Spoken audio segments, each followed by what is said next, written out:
I understand it is a very uncomfortable position. However, we have to learn how to adapt to pressure.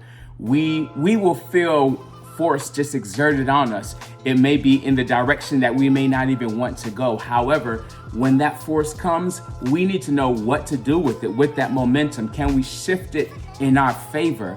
We just need to know how to adapt, how to respond when we have an outside force working on us. Now remember, I'm a teacher, not a speaker, but before I was a teacher, I was a student. And when I was in middle school, I'll be honest, I was horse playing in homeroom while my teacher was monitoring the hall with some friends. Long story short, while we were wrestling, I think I'm double teaming somebody, right?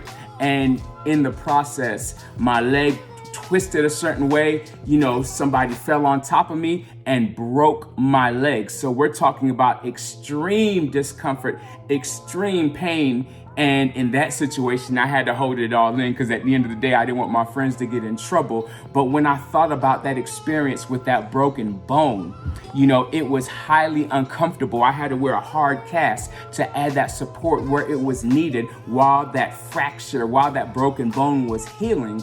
And through that process, that leg, it actually got weaker. The bone repaired itself. However, that leg through the process got weaker. And I remember after a couple weeks, when I took that cast off, I couldn't just walk. My leg wasn't accustomed to the pressure or the weight of me walking on it. But I will say this, while that bone was healing at that site, at that fracture site, there was callus that was forming. There were layers of bone that were coming together, that were joining and refusing those pieces of shattered and broken bone. So for a period of time, the bone was stronger. The fracture side of the bone was stronger than the rest of the bone. Now, it's not permanently stronger, but just that strength alone is what was needed for me to be able to walk again and get accustomed to walking the way I naturally did while the rest of the bone just came all together. It gave me just enough time so I could begin walking again and running again. Our bones, they weaken when we barely use them. Think about an astronaut.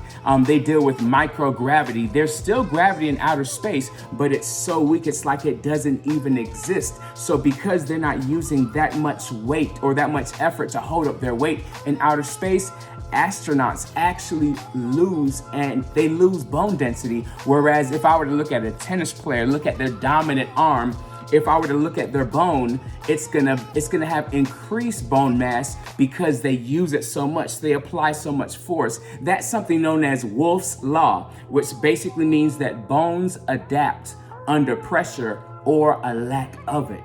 Okay, so in nature, within our actual bodies, pressure is being applied, and our body naturally adapts to either increased pressure or a decrease in pressure, and that affects the actual density of the bone itself. And that's how it is in life when we're faced with situations, and they may break us, but guess what? We have the ability to heal. And in that healing process, at a moment when we feel weaker, because the way that things are set up, there's actually strength in that very moment. In that very moment where we feel injured or we feel our weakest, we have strength.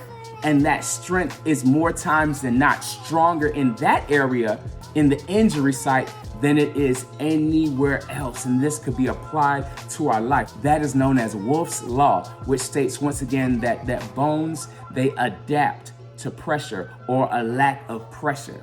So pressure is not a bad thing. It can be uncomfortable. Experts say that once they apply pressure to lead, it could actually become 250 times stronger. That's just from that pressure being applied. And I know a lot of times when we talk about pressure, we think about one of the most valuable things found on this earth, diamonds. Now, diamonds are formed over 100 miles, not feet, 100 miles below Earth's surface. So just think, it has 100 miles worth of rock and debris and other layers of the earth on top of it. And diamonds are made up of carbon. So you have carbon under extreme pressure, carbon under extreme heat. That's how diamonds form. Now, diamonds, the Greek word for that is adamas, and that means indestructible. So diamonds are so strong that the only thing that could cut or shape them are other diamonds. And how are these valuable, strong resources produced?